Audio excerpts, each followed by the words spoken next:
This year's Irish Rural Link Conference and AGM was held at the Tuar Ard Arts Centre in Moate. This year was done a little differently with the introduction of two younger groups from Moate Business College and Moate Community School joining the conference alongside the rest of the members, associates and general public, making sure it was a packed house for the morning's talks. The decline of income in rural communities and the cost of living were among the topics discussed in this year's conference. CEO Seamus Boland says people living in rural areas have a higher cost of living. Cost of living for Irish Rural Link members has and always has been a big issue. Its ESRI reports and various reports have consistently shown that to live in rural Ireland costs an extra €100 per month above those living in urban areas.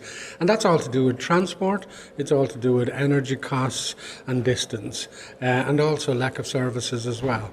So all of those things combine to ensure that you do have an issue with the cost of living. If you go to the petrol pumps, you see the prices are heading for €2 again per litre. They notice that the cost of motoring and indeed the cost of energy. They're also anxious about climate change. They're worried that they have to make changes in their behaviour, in their houses, in their heating systems. And they're worried about how they're going to manage that change because for many people, the mid-range, even those with jobs, the wages are still stuck at sort of 2014-15 levels. Meanwhile, the cost of inflation, etc., is now rising. So the biggest fear is making our wage packets go a little longer. The first talk at the Irish Rural Link Conference was with Hannah Boyland from the Vincentian MESR Research Centre. This talk was discussing the 2023 update and results of the Minimum Essential Standard of Living research, also known as MESL. It looked at research carried out in 2023 about how much each person needs to live on. The Minimum Essential Standard of Living research, or MESL for short, sets out to answer the question, what do people need to be able to live with dignity? So what is an acceptable minimum for everyone, a level that no one should be expected to live below, which meets your physical, psychological and social needs. So the research places an emphasis on needs and not wants and produces itemised baskets which detail the full range of goods and services required for individuals and households to have a minimum but socially acceptable standard of living. So the research can then be used as a practical benchmark to establish the average weekly cost of these goods and services that people have agreed are essential to enable that life with dignity. So the annual MESL data provides detail of the current minimum living costs and an analysis of income needs to support the development of evidence-based policy recommendations for the government. Through providing this continuous benchmark, the MESL research has become an integral part of the policy discourse around income adequacy, poverty and social inclusion. Let's look at the findings of the 2023 MESL update.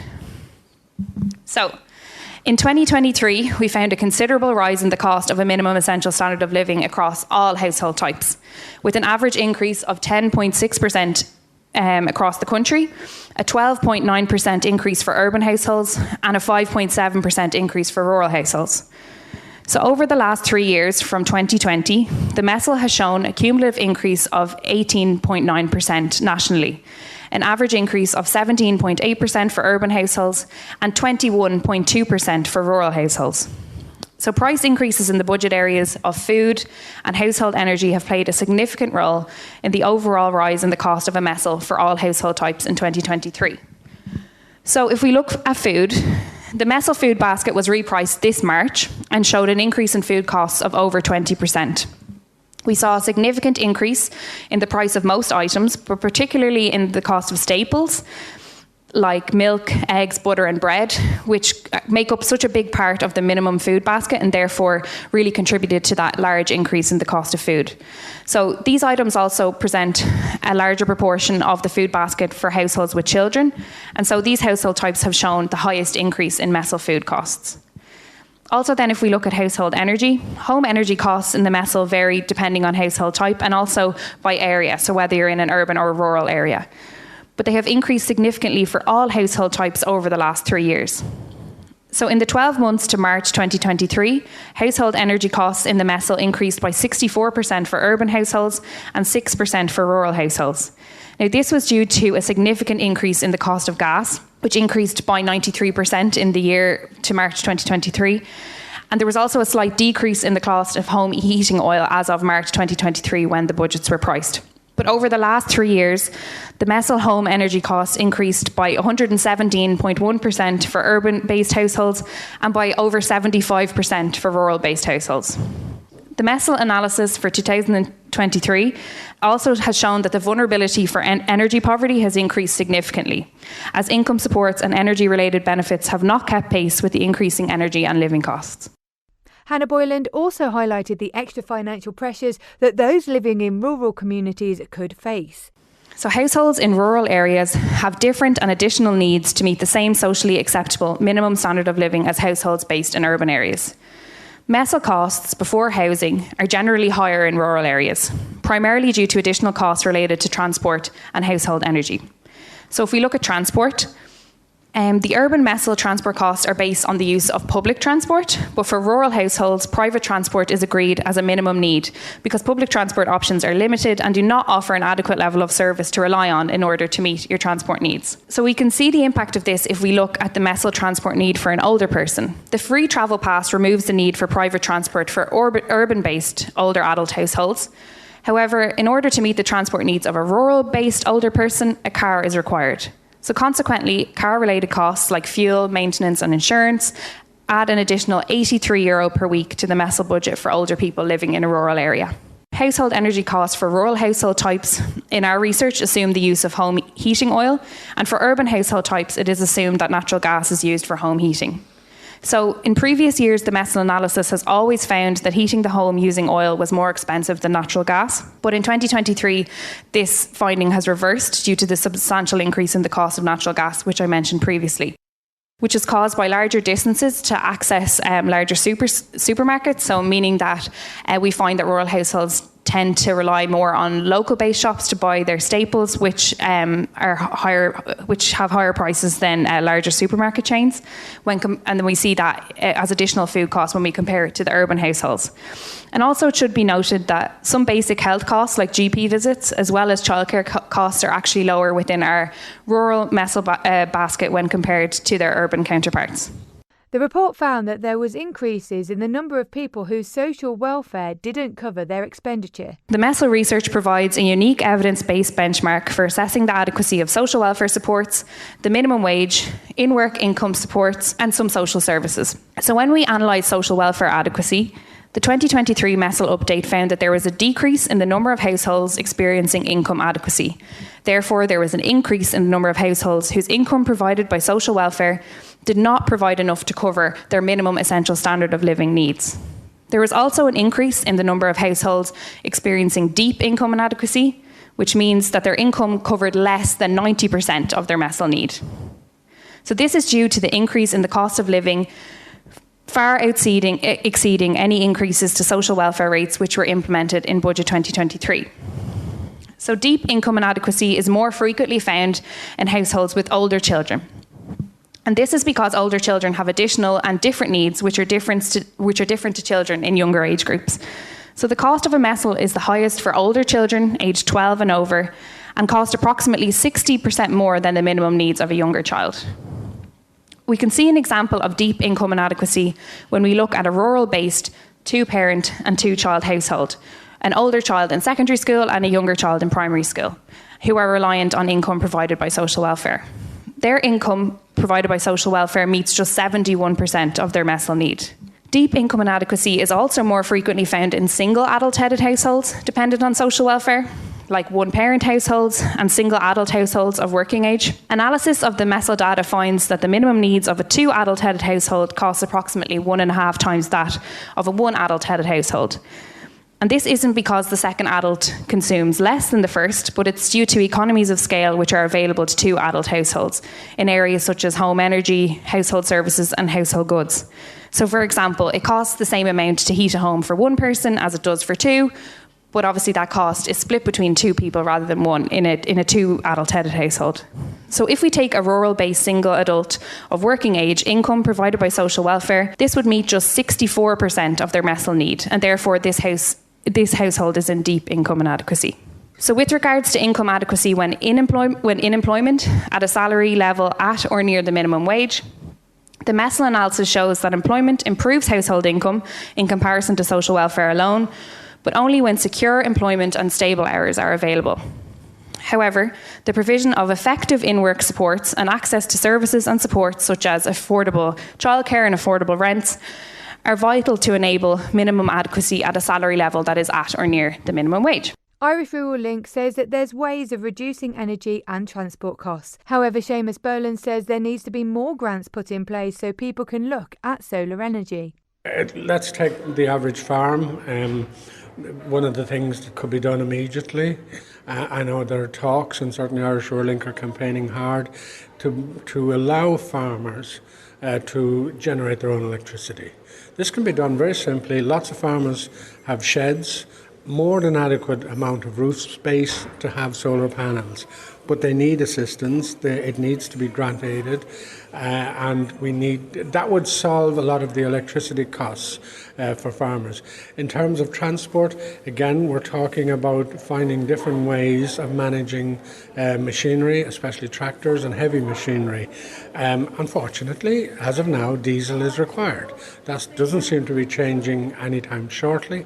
So again, government have to institute research for alternatives in this area. Now, there's possibilities with different types of oils that could be brought, artificial oil, even vegetable oil, but we've done nothing about the research in this area. So again, farmers have to use their tractors, they have to use machinery, otherwise we don't get our food, and until that, they have to use the diesel. There is some solar grants for the domestic user, we know that, and I would argue if you want to be serious about changing the heating systems and the electricity systems in houses and rural areas, then we should do more than what's there at the moment.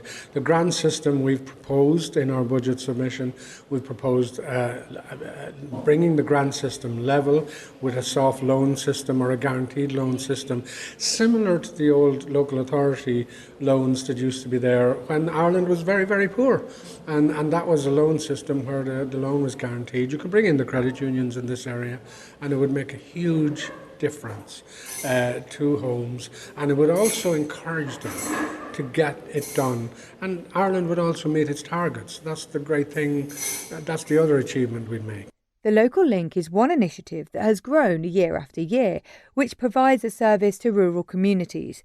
Here is Miriam McKenna, manager of the Local Link, to tell us what the future has in store and what measures they are looking at to take to help with the reduced incomes.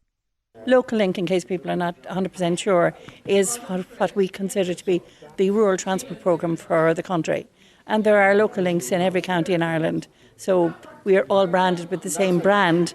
It's just we cover different areas. The theme of the conference this year is about reduced incomes for families. And I suppose as part of the rural transport programme, we see this quite a lot. Number one, because we're in rural areas and we're talking to people that live in rural areas and the problems that they have. So what we see now is two things. The first thing is the change in our services. So our services have changed because now instead of just having a service that brought somebody from A to B, we now have to cover an awful lot more, demands. So you're talking about people trying to get in and out to work every day and not using their car as much because the cost of the car is gone up. And then there has been reduced fares under the National Transport Authority. People trying to get to education, whether that's second level school where there is no transport or getting into third level. We see it in supporting families, so people trying to either that are looking after parents or that are looking after children or that are trying to tie all those things together. You have health appointments, which is a huge and has grown much bigger since COVID. And then you have people looking for transport for their relaxation and downtime. And so all of these things now make a much different mix for transport than we would have seen prior to this. It would have been just rural transport really from rural areas into towns. And there's a big change there. She continues to say that they hope to continue to grow their service. The ambition is to continue, number one, where we are, and that is to be much more comprehensive with the services that we bring. Secondly, that the areas that we cover will cover all roads and that there will have to be connecting services.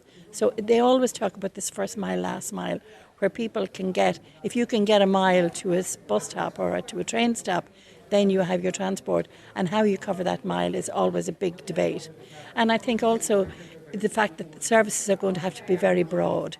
You're going to have to plan your services differently and keep your fares very low.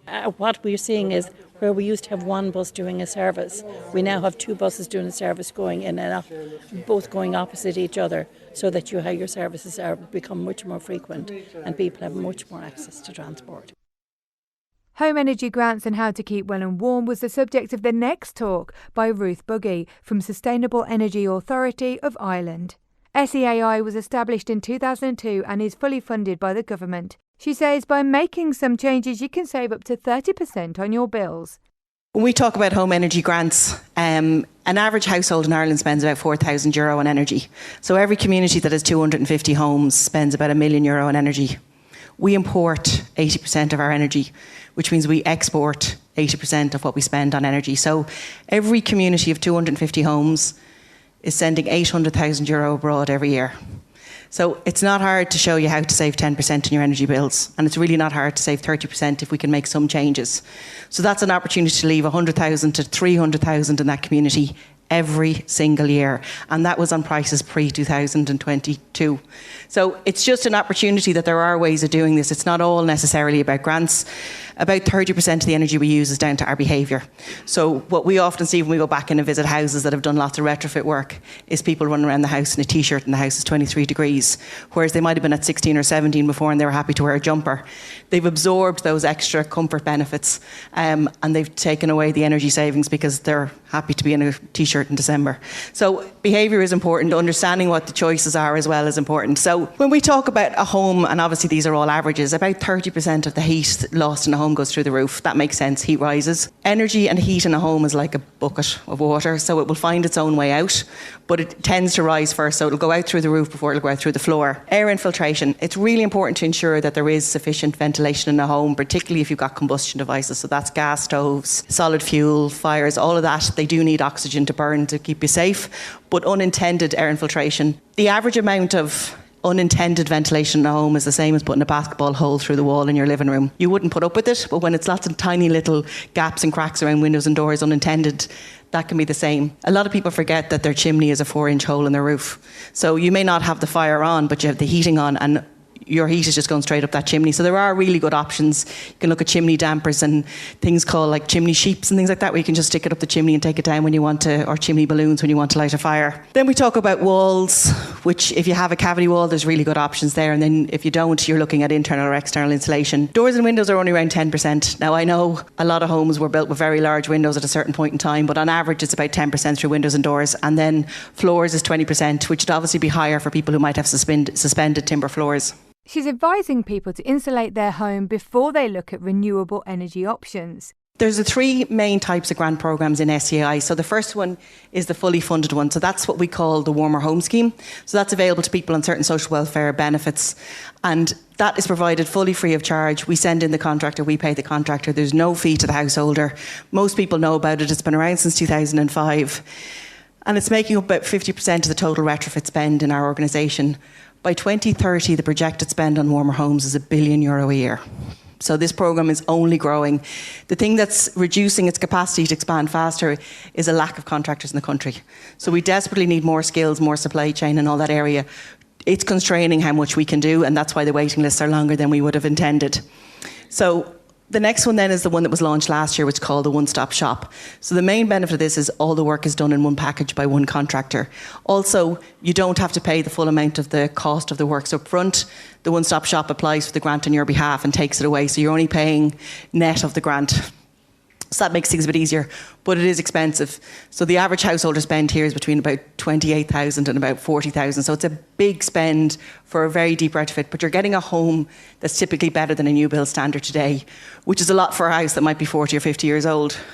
And then the individual grant scheme used to be called Better Energy Homes, which has been around since 2009, allows you to incrementally do your home measure by measure as you can manage it or what's appropriate for you. So when we announced the one-stop shop last year, at the same time, the most popular grant that we have in the individual measures is attic and cavity. And that grant went up from €300 to €1,500 and €1,700 for detached homes, which is a huge increase. And this is where most people should start if one-stop shop isn't an option for them. If you have an attic that has less than a couple of inches of attic insulation in it, this is a really good place for you to start to upgrade your home. As I said, that should cover up to about 80% of the total cost for an average house for attic and cavity. And that's where you'll see the greatest return on your investment from a wall and roof insulation perspective. So if you do both of those, the chances are you could save 20 to 30% of your energy bills. You can save 20 to 30% of your energy bills. You might be in a position to look at doing another measure, such as heating controls, and then you might move into maybe solar PV in time, and eventually towards a heat pump if that's the right choice for your home in the future. So it's about doing the measures you can when you can in the right order.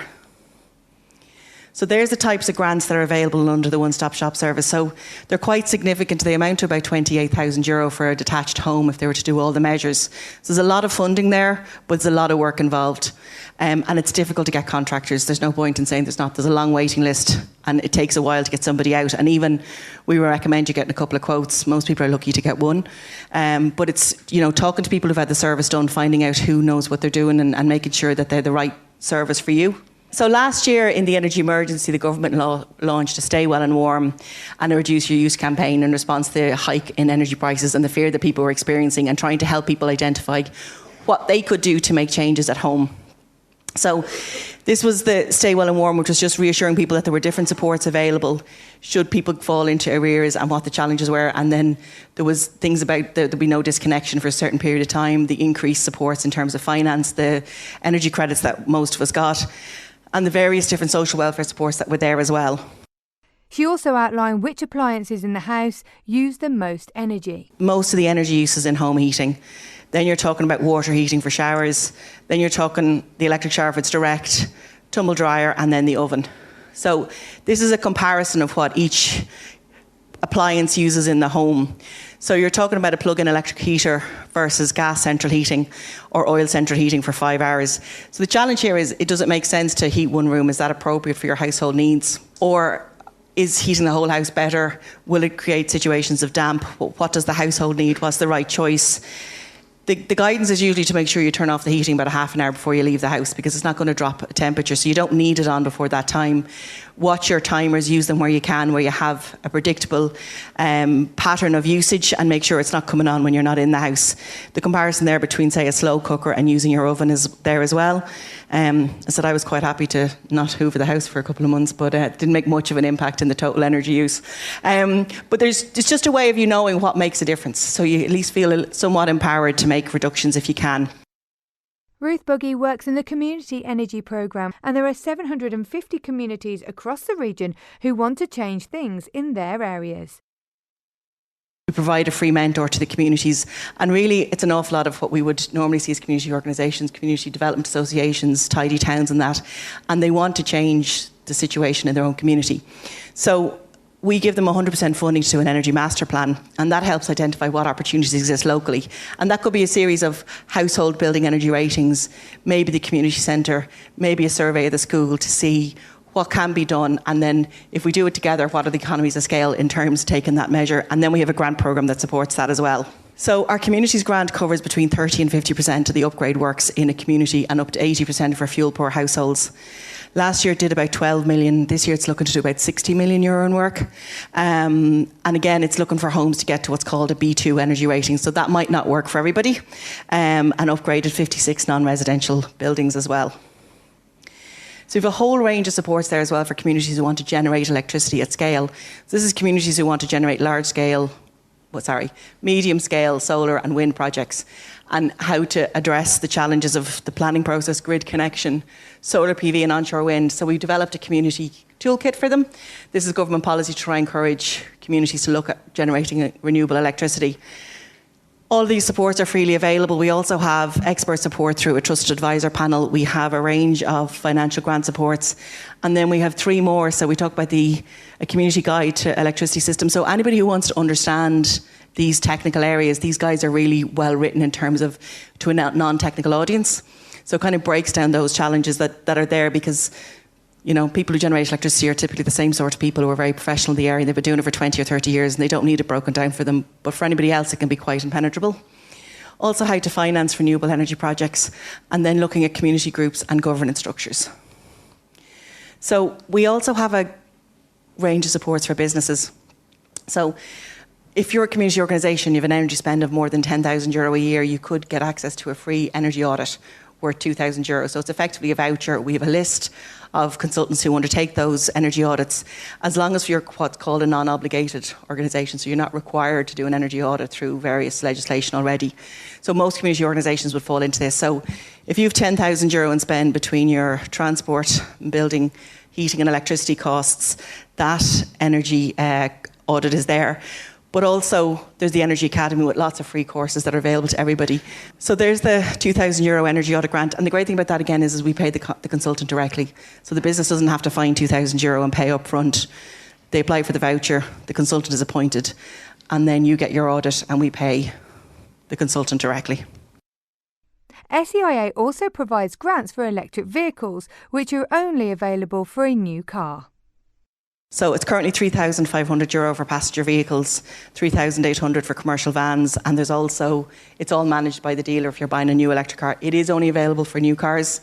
A lot of people go looking at a second-hand car and then take the grant off the price as well, then find out that it's not available on a second-hand car. It is discounted off the first time the car is purchased only. And then there is a €600 grant for getting a charger in your home as well.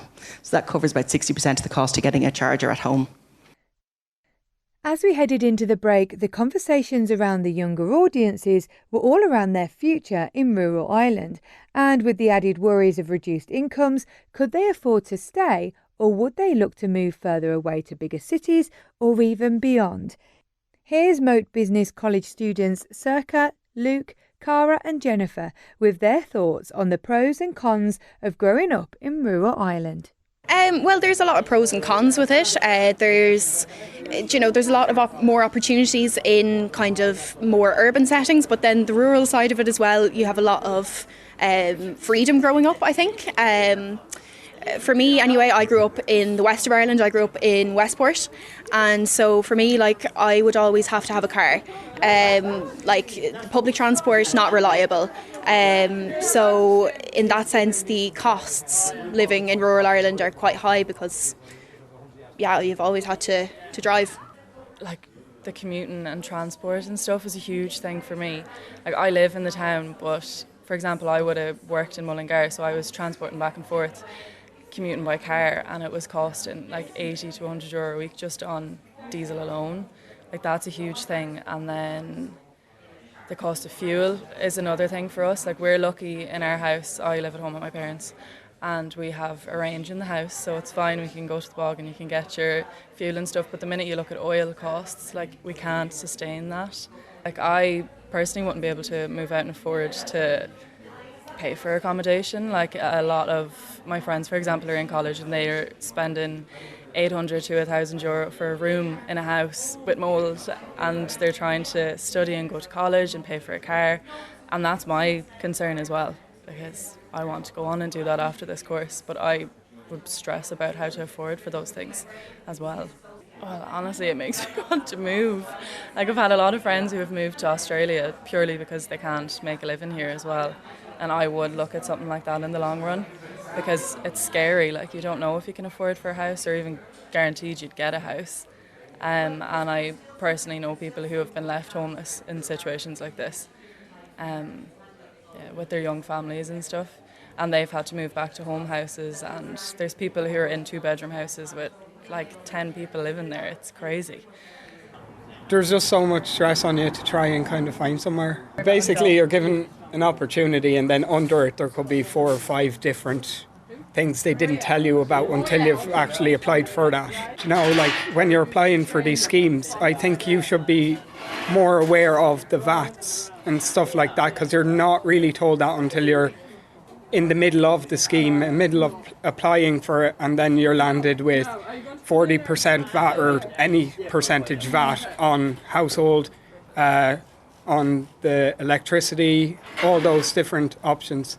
You're just not fully told, and should be told and aware of the that there is actually going to be VATs with this. There is going to be those extra costs, but they're all hidden kind of now.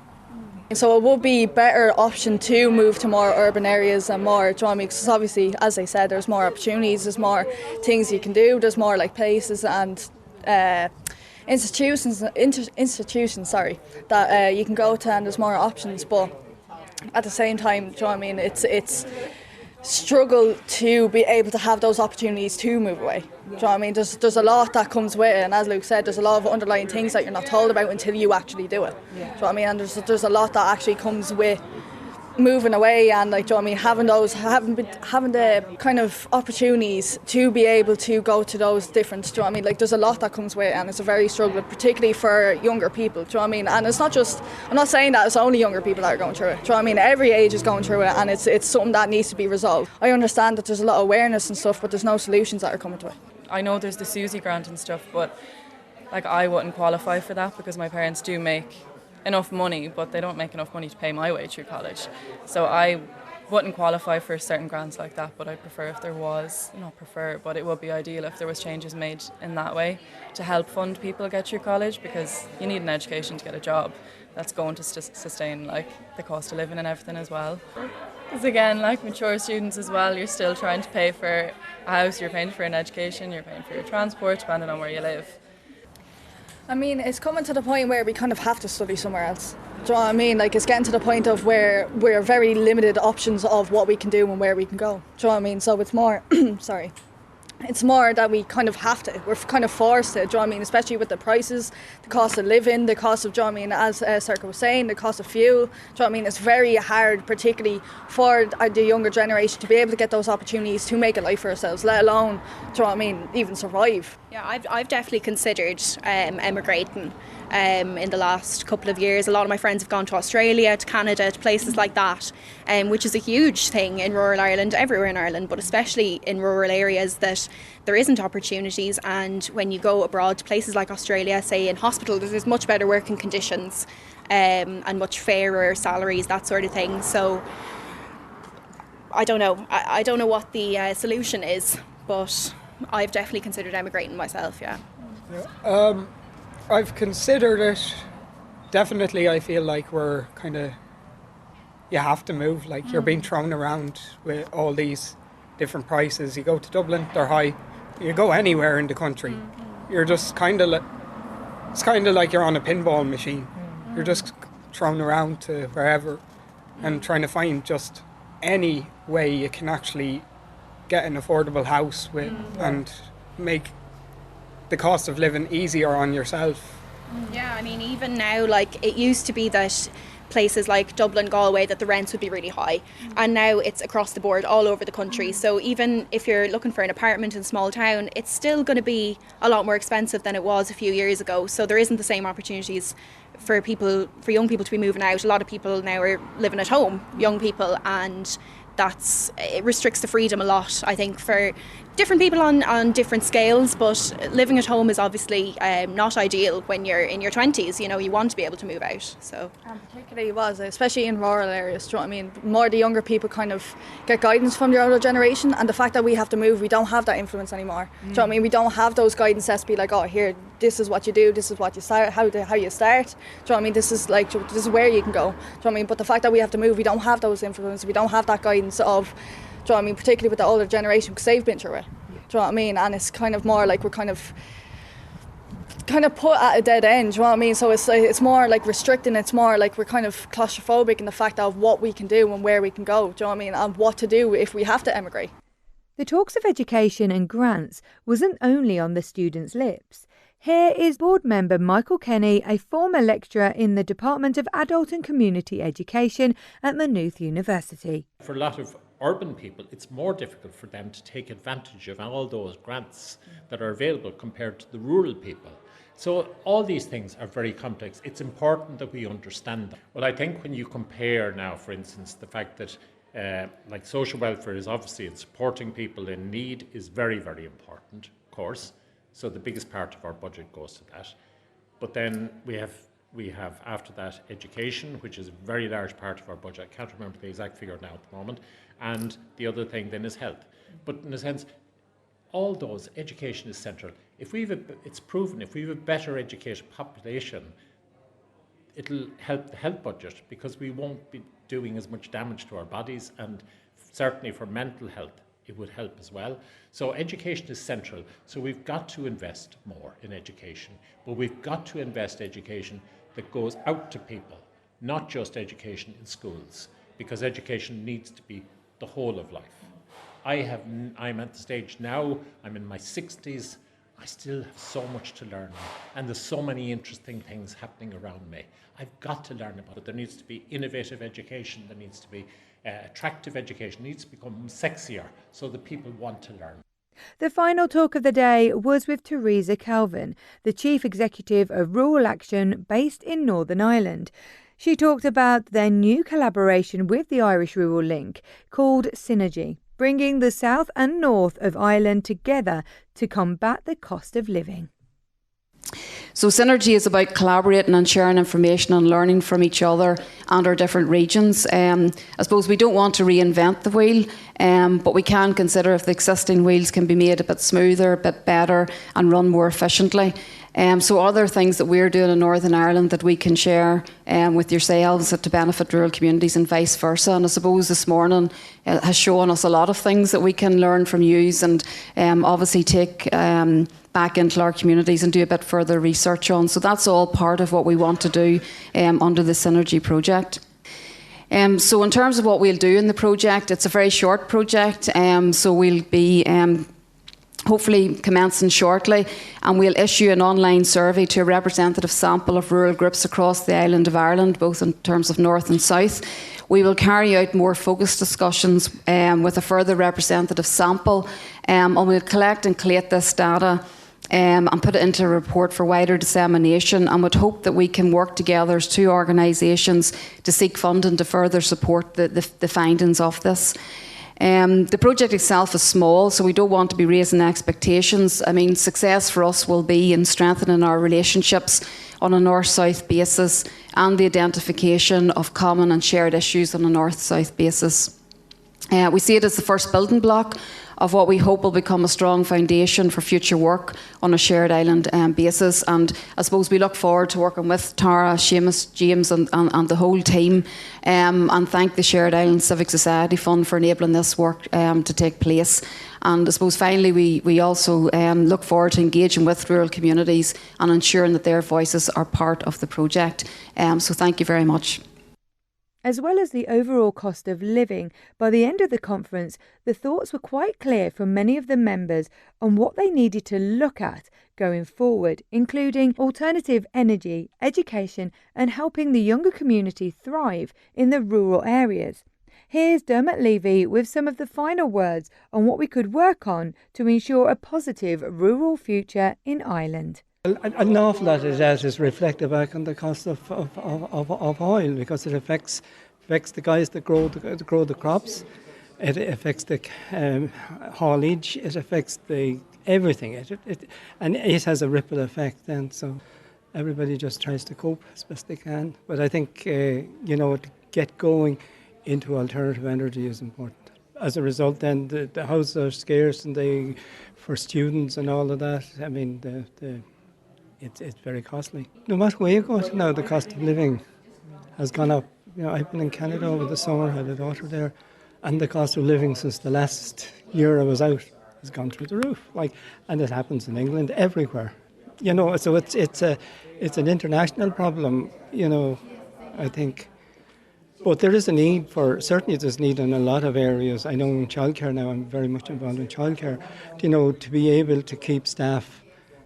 I thought another point that came up was in education and the whole need for adult education, or to kind of train young people into that whole sphere that, they can learn by what's happening in their own lives. And I think that's very important in relation to, we've had suicides on the rise and a lot of people giving into pressure. But I think if that is something to be looked at, and I think that's an opportunity for Irish Rural Link to get involved in.